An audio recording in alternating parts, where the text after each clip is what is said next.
Hijriah ini kita masih dapat berkumpul di kajian online yang diselenggarakan oleh DKM Al-Falak Bandung. Seperti biasa, kita pada siang ini akan memiliki 2 pemateri yang masing-masing akan diberikan waktu selama 15 menit untuk menyampaikan kajiannya. Di jadwal sih pemateri pertama itu sebetulnya Pak Buldan, tapi sepertinya beliau sedang berhalangan, maka akan digantikan oleh Pak Dirman ya Pak. Boleh. Baik Pak. Dan pemateri kedua insya Allah akan disampaikan oleh Ibu Erma. Baik, untuk pemateri yang pertama, waktu dan tempat kami persilahkan Pak. Mangga Pak. Baik. Bismillahirrahmanirrahim. Assalamualaikum warahmatullahi wabarakatuh.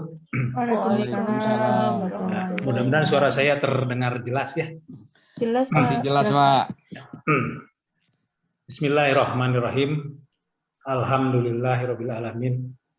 Alhamdulillahilladzi sahur Ramadan allazi unzila bihil Qur'an hudal linnas wa bayyinatin minal huda wal furqan.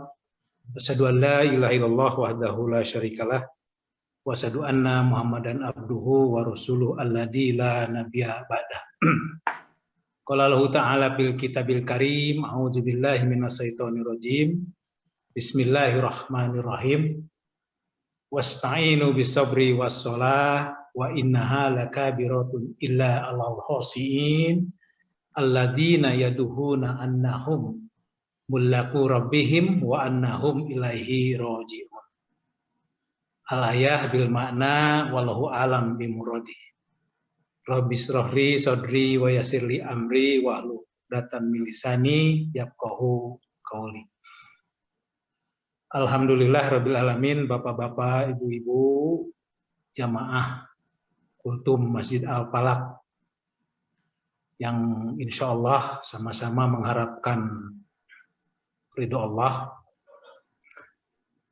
Pertama-tama kita panjatkan puji syukur kehadirat Ilahi Robbi yang telah memberikan berbagai kenikmatan kepada kita, terutama nikmat iman, nikmat Islam, dan tentu saja nikmat kesempatan hidup, nikmat usia, sehingga sampai saat ini kita masih diberi kesempatan untuk mengabdi, melaksanakan berbagai perintah yang Allah berikan kepada kita, dan insya Allah kita juga masih diberi kemampuan untuk menghindari apa yang Allah larang.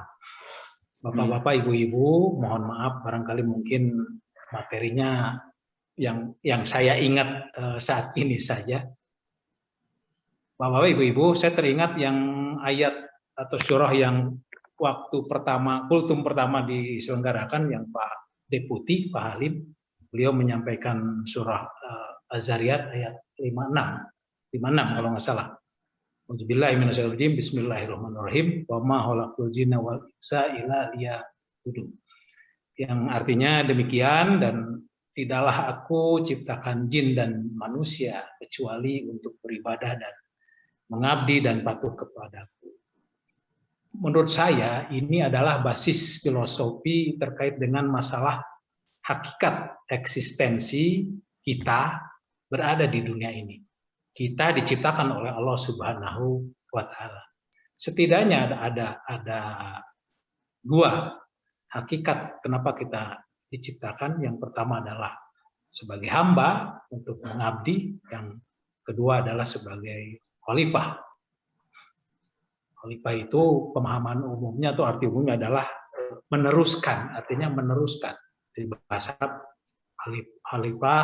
khalifatan kalau zaman kan, artinya meneruskan ajaran, meneruskan agama Islam. Itu tugas misi kita. Nah, tentu ini karena perintah Allah, ini tentu harus kita laksanakan dengan semaksimal mungkin, penuh dengan loyalitas, penuh dengan kepatuhan, penuh dengan kehati-hatian. Namun di sisi lain kita juga meyakini bahwa kita ini manusia itu lemah, dhaif, tiada daya dan upaya sebetulnya. Hakikatnya demikian bahwa kita kecuali atas pertolongan Allah Subhanahu wa taala. Maka saya ingat pada satu ayat di surat Al-Baqarah, kalau nggak salah, mohon koreksi Pak Nur, Pak Bumar, itu ayat ke-45 dan ke-46 yang tadi saya bacakan tadi. Jadi wasta'inu bisabri wassholah wa innaha lakabiratun illa 'alal khoshiin allazina yaduhuna annahum mulaku rabbihim wa annahum ilaihi raji'un. Seingat saya itu Al-Baqarah ayat 45 46. Kurang lebih demikian artinya, dan mohonlah pertolongan kepada Allah dengan sabar dan sholat. Dan sesungguhnya yang demikian itu, maksudnya sabar dan sholat ini sungguh berat, kecuali bagi orang-orang yang khusyuk. Di ayat lain, seingat saya masih di Al-Baqarah juga, redaksinya itu kalimatnya, jadikanlah sabar dan sholat menjadi penolong. Nah, hadirin yang berbahagia, arti dari umum sabar mungkin pasti kita sudah paham betul. Ya, paling tidak suatu sikap menahan emosi, keinginan, bertahan ya dalam suatu kondisi sesulit apapun dan tidak mengeluh dan terus berupaya bertawakal, sabar menjalani kehidupan ini karena kita sudah menerima amanah tadi sebagai khalifah, sebagai makhluk, dan sabar manakala kita pada suatu saat menghadapi suatu musibah, sesuatu yang cobaan dari Allah yang ditimpakan kepada kita. Hadirin yang berbahagia, saya baca di referensi ada beberapa ahli tafsir mengartikan sabar ini saum, sabar ini puasa. Ya kalau kita balik, saum puasa itu artinya bersabar, artinya sabar.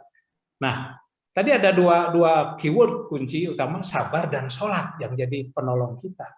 Sabar tadi kira-kira pengertiannya demikian. Sholat itu adalah suatu sarana media komunikasi kita langsung dengan sang Holik.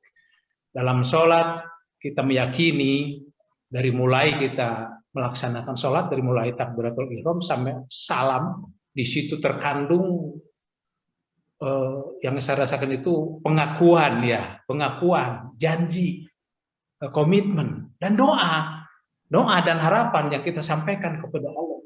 Kita ulang-ulang terus dalam rakaat-rakaat, dalam setiap sholat kita sampaikan hal-hal yang demikian itu.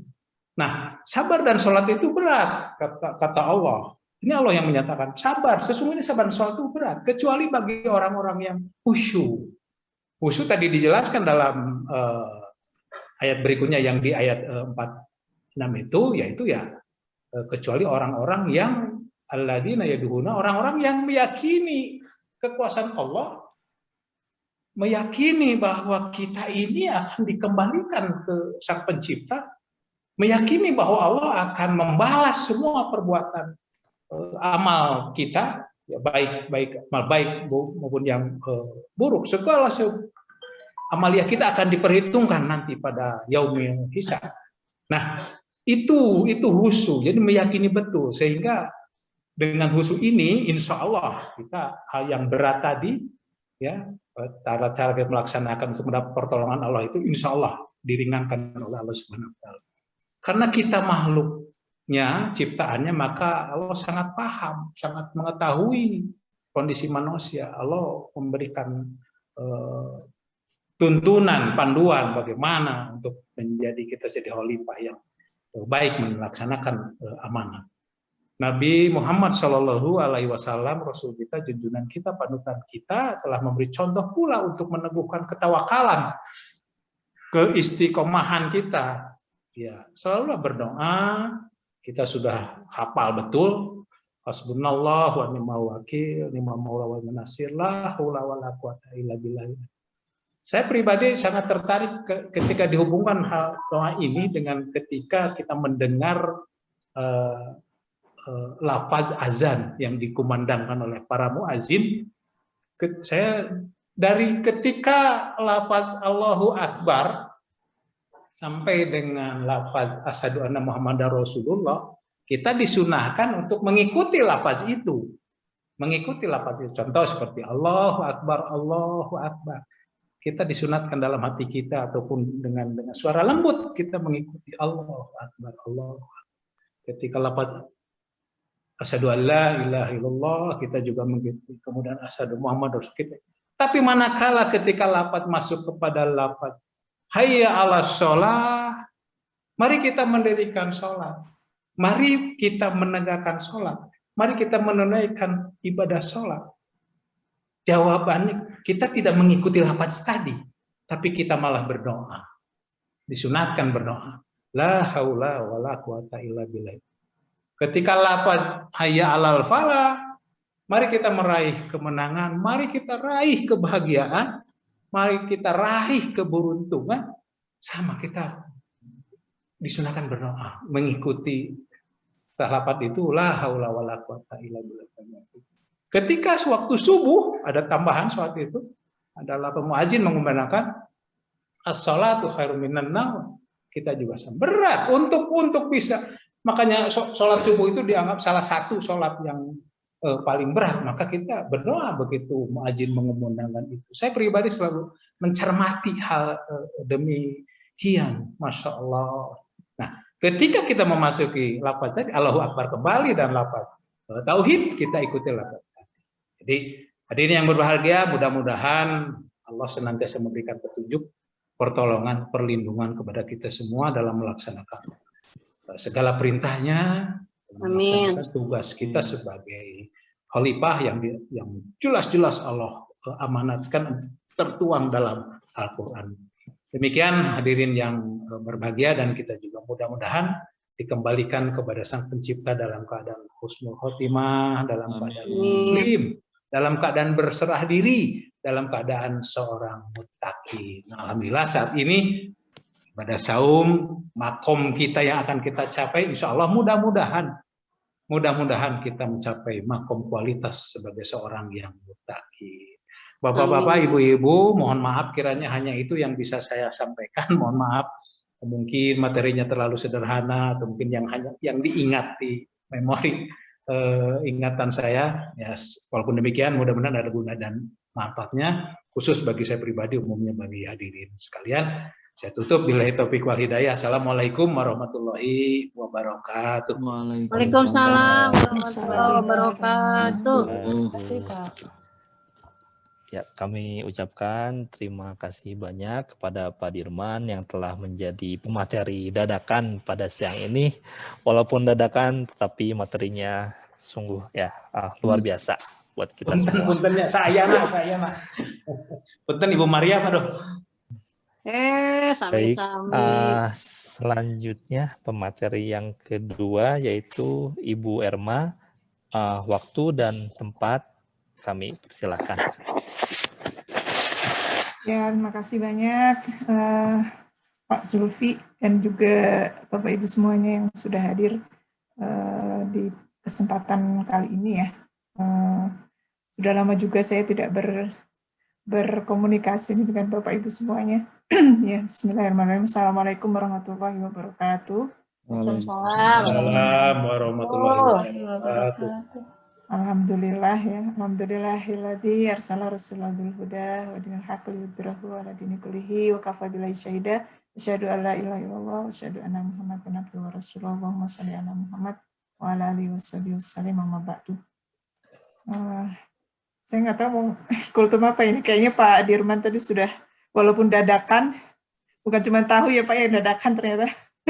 Tapi udah luar biasa tadi disampaikan Pak Dirman, diingatkan lagi tentang sebenarnya lebih kepada ya saya nyambungnya ke tadi ada ucapan Pak dari kultum Pak Dirman ya mengenai komitmen, janji, pengakuan dan apa ya ya upaya kita gitu ya untuk merealisasikan gitu ya apa yang kita baca pada saat sholat itu. Jadi fungsi sholat salah satunya adalah tadi itu ya, berkomunikasi dengan Allah, dan di sepanjang sholat itu dengan bacaan-bacaan yang kita ucapkan itu bagian dari bentuk kita untuk selalu mengingat komitmen kita kepada Allah, untuk ya berbuat baik kepada sesama, memberikan keberkahan dan memberikan kemanfaatan yang luas kepada sesama, seperti itu ya. Jadi ada komitmen bahwa kita sebagai makhluk dan Allah sebagai Khalik, dan kita diikat dalam satu ikatan komitmen untuk beribadah hanya kepada Allah sebagai tujuan kita diciptakan, dan fungsi kita sebagai manusia sebagai khalifah itu lebih kepada horizontal begitu ya sifatnya, demi untuk merealisasikan atau mewujudkan gitu ya komitmen penciptaan kita sebagai manusia. Karena dalam surat Al-Baqarah ketika Allah menciptakan manusia, Allah sempat mengungkapkannya kepada para malaikat, sungguhnya aku akan menciptakan khalifah di muka bumi, gitu ya. Jadi tujuan itu bahkan sebelum manusia diciptakan sudah diungkapkan kepada para malaikat, dan para malaikat waktu itu mengkritisinya dengan mengapa engkau akan menciptakan makhluk yang akan menumpahkan darah, begitu ya. Kira-kira seperti itu ucapan kritis malaikat, dan mengatakan bahwa bukankah kami ini adalah makhluk yang senantiasa taat kepada engkau, senantiasa mengucapkan kalimat-kalimat yang kalimat-kalimat yang yang merupakan perwujudan dari ketaatan kepada Allah, begitu ya, memuji Allah di setiap saat dan sebagainya, begitu. Tapi jawaban Allah kan ringkas pada saat itu ya. Jawaban Allah hanya sungguhnya aku tahu apa yang tidak kalian ketahui. Mungkin bahasa anak zaman sekarang, jangan sotoy malaikat, gitu ya. Nah, salah satu dari kata-kata sungguhnya aku lebih mengetahui itu ketika Allah mengatakan memberikan satu penekanan lagi bahwa akan kuciptakan mereka sebagai khalifah, gitu. Artinya tugas khalifah itu kan berarti tidak dibebankan oleh malaikat, dan malaikat dianggap tidak mampu makomnya sebagai makhluk untuk mengemban tugas sebagai kekhalifahan, gitu ya, sebagai khalifah di muka bumi. Jadi kita kembali lagi pada misi kita diciptakan, nyambung dari Pak Dirman tadi sebagai misi yang pertama abid, gitu ya, sebagai makhluk yang beribadah, gitu ya, hanya kepada Allah, begitu. Dan yang kedua, fungsi kita adalah di muka bumi ini adalah sebagai khalifah. Artinya yang kita kelola itu bukan cuman manusia, tapi juga alam semesta, begitu ya. Alam semesta ini katakanlah dititipkan, begitu ya, dititipkan pengelolaannya, gitu ya, oleh manusia untuk melakukan tugas sebaik-baiknya sebagai khalifah. Itu kita ingat lagi. Dan yang menarik di dalam hal ini ada satu, saya coba kaitin gitu ya dengan yang sholat tadi. Di akhir sholat itu kan kita ada ucapan salam ya, Assalamualaikum warahmatullahi wabarakatuh, sambil diiringi dengan menengok ke kanan dan ke kiri, begitu ya. Itu pemaknaannya mungkin kita bisa memaknai bermacam-macam, gitu ya, hal ini. Tetapi dari yang ingin saya sampaikan pada kultum kali ini mungkin mengenai salam ini. Assalamualaikum warahmatullahi wabarakatuh. Selama ini kita hanya mempersepsinya sebagai satu ucapan doa kita kepada seluruh manusia sebenarnya, gitu ya. Karena dalam salam itu ternyata ada unsur inklusivitas, begitu. Tidak eksklusif, inklusif. Mengapa inklusif? Seandainya dia eksklusif, mungkin kita hanya menyampaikan salam kepada yang kita kenal. Padahal tidak demikian, justru salam yang utama itu ternyata disampaikan kepada orang-orang yang asing, tidak dikenal, tidak sama sekali kita tidak ketahui dan sebagainya. Jadi kita mendoakan orang yang sama sekali asing, bayangkan gitu ya, dengan salam itu, gitu. Ketika kita menyampaikannya, gitu. Apalagi secara komunal, gitu ya, secara masif, begitu ya. Itu artinya menunjukkan tentang inklusivitas dari salam, bahwa salam itu sifatnya sangat terbuka, disampaikan, disebarluaskan, dan ternyata itu merupakan salah satu ciri dari keislaman yang paling baik dalam diri seorang muslim. Nanti akan saya sampaikan hadisnya mengenai salah satu cirinya adalah menyebarluaskan salam begitu ya. Nah, dalam sholat itu kan akhirnya itu adalah itu. Jadi ketika kita memperkuat hubungan vertikal kita dengan Allah sepanjang kita melaksanakan sholat tadi, maka what next gitu kan, buah dari sholat kita itu apa gitu. Buah dari sholat itu tentu saja adalah bagaimana kita berupaya menyebarluaskan nilai dari kekuatan ruhiyah yang sudah kita bangun tadi untuk menjalankan fungsi sebagai khalifah, menyebarluaskan rahmatnya Allah gitu ke alam semesta, yaitu dengan simbol ke kanan dan ke kiri. Artinya tidak ada sapuan, tidak ke kanan saja atau tidak ke kiri aja. Jadi seluruh gitu ya, seluruh dimensi dari makhluk yang ada di sekitar kita itu kita sebarkan salam, kita sebarkan komitmen ya. Dalam salam itu ada komitmen juga gitu ya.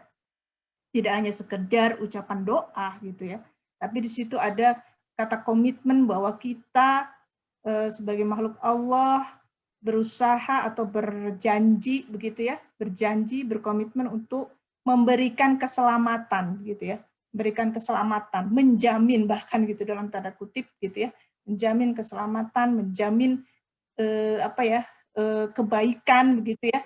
Jadi kita seakan-akan dengan salam itu melarang diri kita berbuat jahat, melarang diri kita melakukan satu hal yang bisa mencelakai orang sehingga orang tidak selamat kan begitu ya.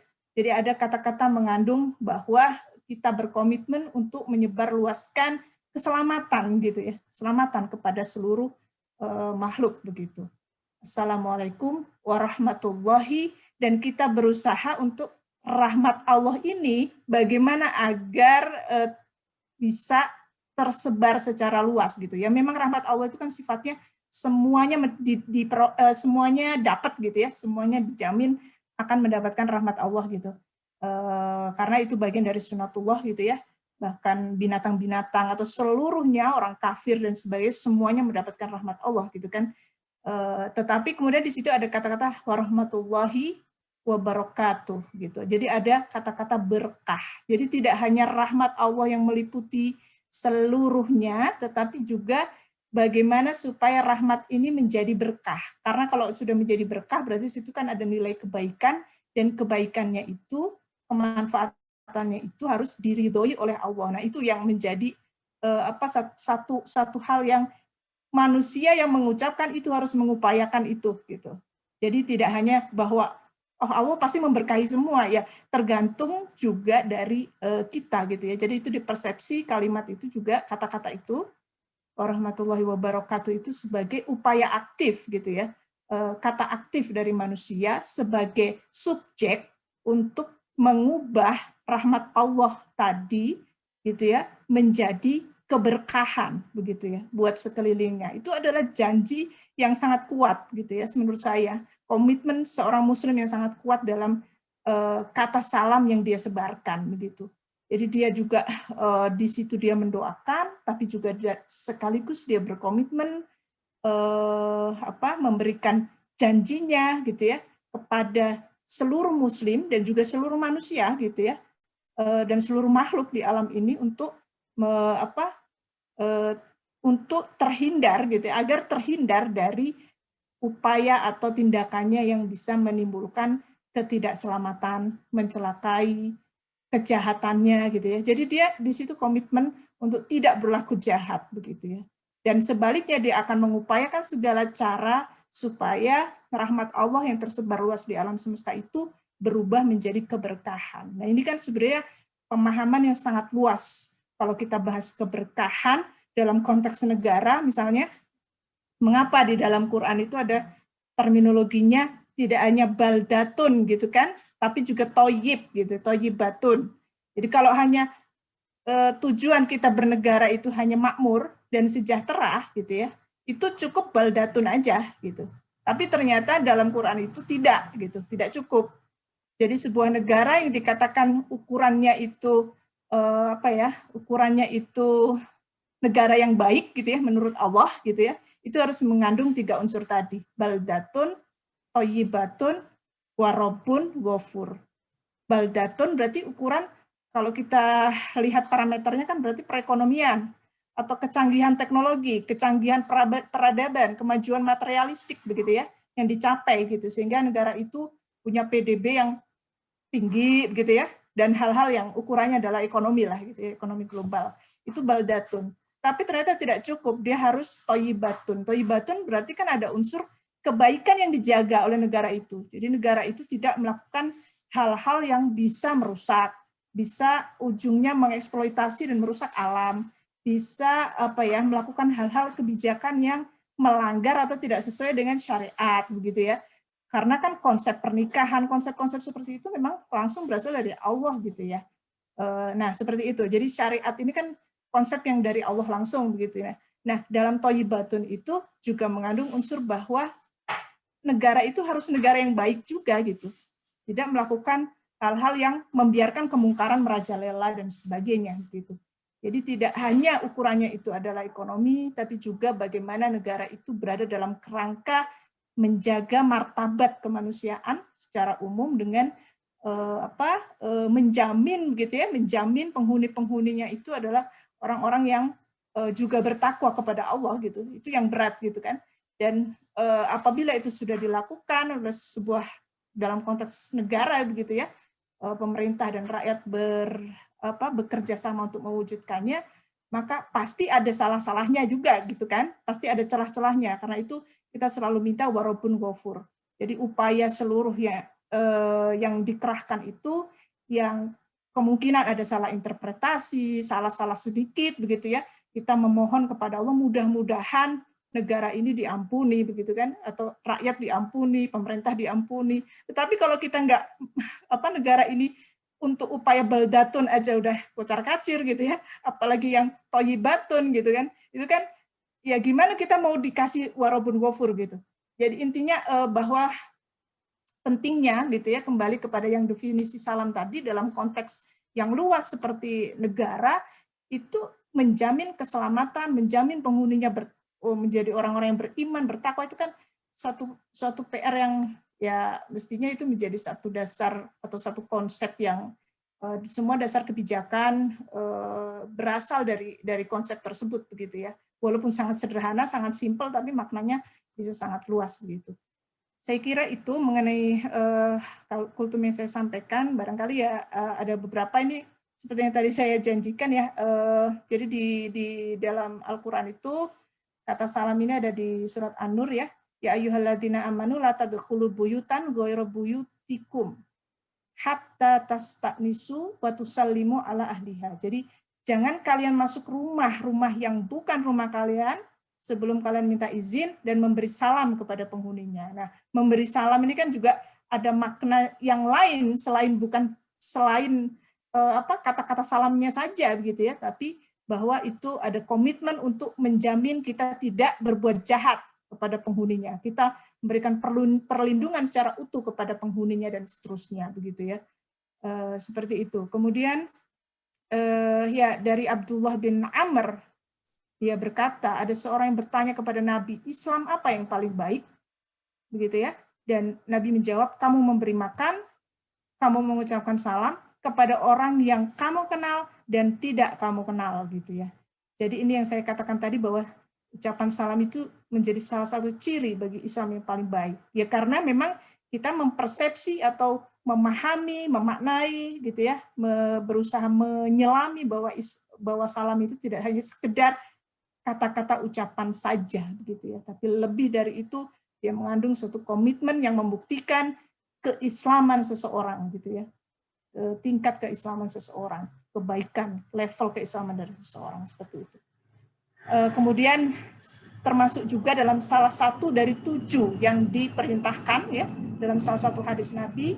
Yang pertama beliau perintahkan untuk menjenguk orang sakit, kemudian mengiringi jenazah, mendoakan orang yang bersin, memenuhi undangan, menyebarkan salam, menolong orang yang zalim dan melaksanakan sumpah. Jadi ada salah satu dari 7 perkara yang diperintahkan gitu ya oleh Nabi untuk dilakukan begitu ya, dan menyebarluaskan salam ini termasuk salah satunya. Jadi saya kira itu mengenai salam ini, sehingga ya kalau sekarang itu ada Ya mungkin ini dikaitkan dengan konteks ya. Ada salam Pancasila gitu. Atau jadi artinya gini, Assalamualaikum warahmatullahi wabarakatuh itu sudah paket komplit salam yang nggak usah diganti sama yang lain gitu.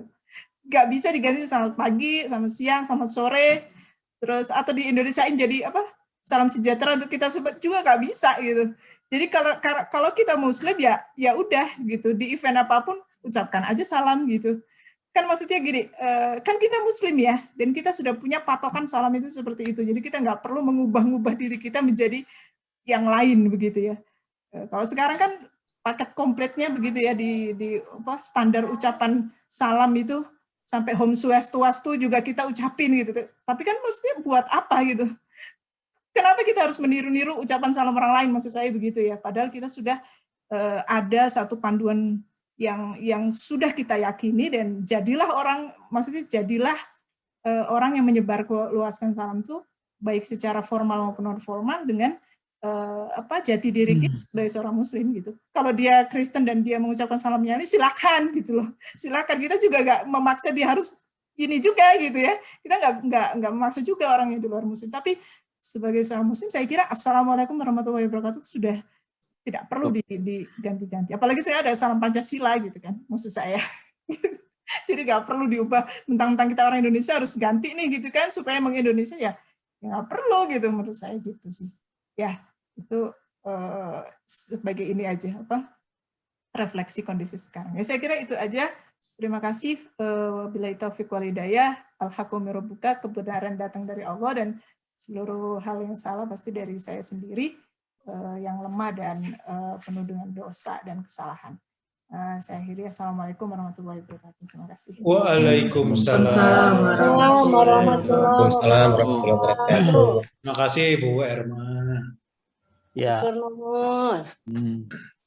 alhamdulillah kita telah mengetahui atau diingatkan mengenai makna yang mendalam dari ucapan salam yang telah disampaikan oleh Ibu Erma.